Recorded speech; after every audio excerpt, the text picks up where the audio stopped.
Maybe you're making 12 of them, so you're going to let them count out 12, right? You don't have to say, hey, I'm doing a math lesson, but just, can you count 12 of these? We need 12. Write it down. Make a note on your phone. Totally countable. Any baking activity, fractions, math, reading, following pattern and sequence and order because of the instructions, right? Totally countable. Gingerbread houses, puzzles, absolutely countable. All of these little things that you're likely doing anyway because they're part of your family tradition, right? Absolutely countable.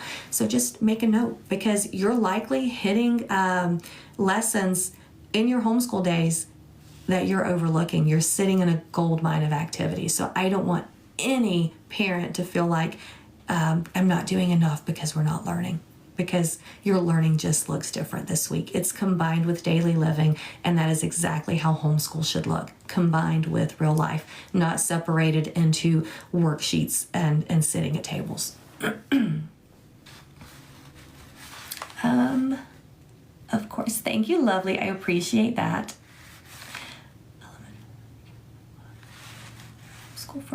Welcome in, Daph. I am so glad you are here. As we walk through this, please feel free to leave any comments that you would like. So in our group, we are building a community. We do believe in supporting one another, so your feedback is most definitely welcomed.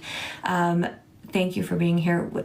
I have definitely enjoyed homeschool. So a little bit about me, I actually have a math ed degree. I did not use it in a professional setting as far as the education. I used the mathematics portion, went into financials, and started and built a financial and insurance business. I sold it a few years ago. I stay home now full-time and homeschool full-time and help with the community, other homeschool families, and do a lot of community service work. But for me, I have loved every single moment of homeschooling. It was such a good decision that we made for our family. But Daph, thank you for what you do, lovely. We were just talking earlier. We've had some conversations. We talked on Saturday. We talked again yesterday and this morning about all of the things our teachers are facing. And I just want to say you have my utmost respect, because I know that it is not easy right now with the job that you are carrying. And thank you for being here, lovely. Welcome in. I'm honored that you're here. Thank you guys so much. I appreciate everything, guys. Thank you for all of the love, all of the comments this morning. So guys, let's talk about Christmas week, right? All of these activities that you can do that are gold mines of activities. Oh my gosh, that was so cute. Guys, did you see the little reindeer ears? Thank you so much for that, lovely. That was a really fun one. I appreciate that. Thank you, guys. It's okay this week if I'm talking to any of my moms and you're feeling bad because maybe you feel like you're not doing enough, right? It's okay to focus on lowering pressure and protecting your connection. It is absolutely okay to honor mental health for your child and for you, and to learn through real life activities. Oh, yes. Daph, Nat is one of our moms in here that has a lot of really good feedback and a lot of really good stuff that she contributes and shares with our group. So I think the two of you would definitely benefit, because there's a lot of things you could probably share with one another. Definitely. Hello, lovely. It's good to see you, Maya. Welcome in. How are you this morning, love? All right, guys, let's talk really fast, though. When we're breaking down why school feels different, there's really 4 overwhelm types that we could break this down into when we're talking school versus home. And honestly, guys, oh, I almost missed that one. Thank you so much, lovely. I appreciate all the love this morning, guys. It feels so good to be loved. Thank you guys so much for the taps and the watches and the shares and the comments. the gifts, like everything that you guys are doing. Thank you so much. Like the watch time, the comments, the being active in the group, and the little taps, like all of these things, guys, work together to grow our group, to help other moms and dads find us so that they can find their support group as well. So thank you so much for contributing, guys. I really appreciate it. Even if you're just watching, guys, it helps so much. Thank you. Even for those of you, I think we've got 772 people watching from the outside. Guys, that helps us, even if you're on the outside, pausing and watching. Thank you so much for doing that, because this is helping us let other parents know that we're here, that they have a support group. Thank you guys so much. Oh, Daph, that is really awesome. Thank you so much for being in here, Daph, and for sharing that. I really appreciate it.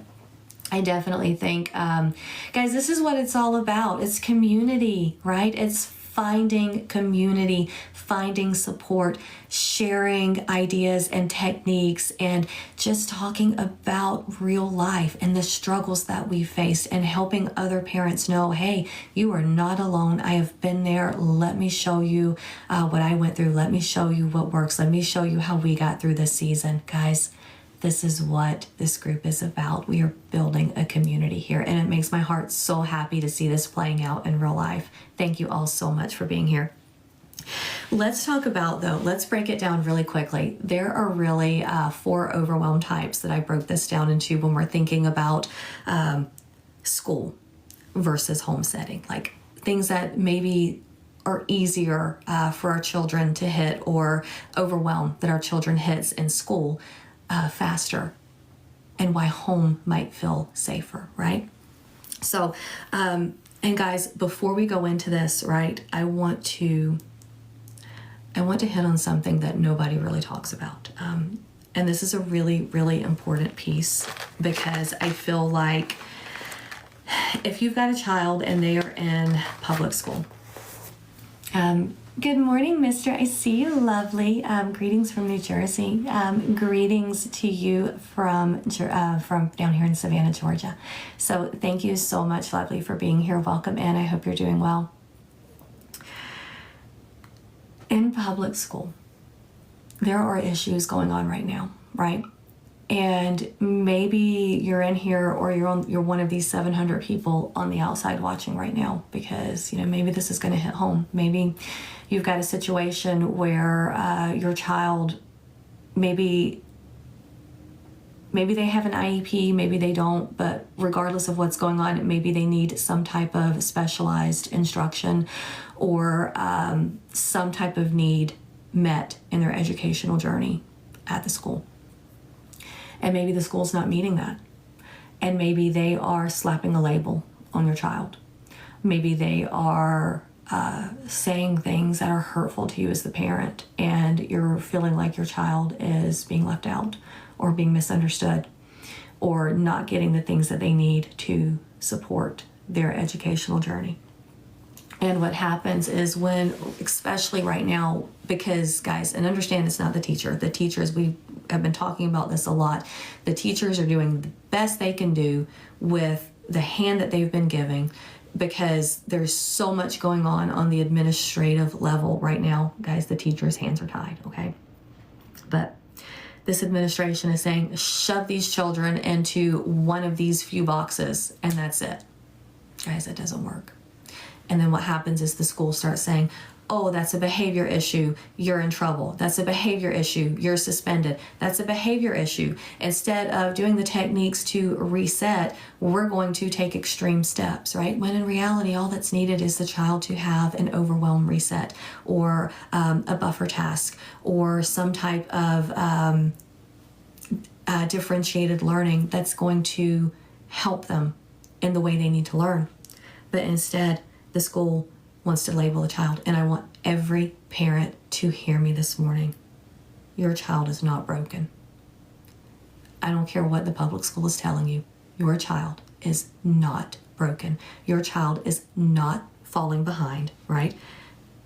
They're not failing, okay? The environment in most school settings simply was not built for how their brain works. And that is all it is. That is all it is, lovelies, okay? The public school is likely under some type of administrative red tape bureaucracy that's going on right now in our country. And they're not able to get them what they need. And it's just not built for how your child's brain is working. That is something that a lot of people don't talk about. That is something that is not often said out loud, right? Because sometimes it carries this really deep emotion with it. But I feel like it's so important to speak that, because I want everybody to know if you're struggling with that and the public school is telling you your child is this, your child is that. Guys, when my child was in kindergarten, she got labeled. Okay, and this did not sit well with me, and this is what led us to homeschooling. In kindergarten, my child got labeled as slow.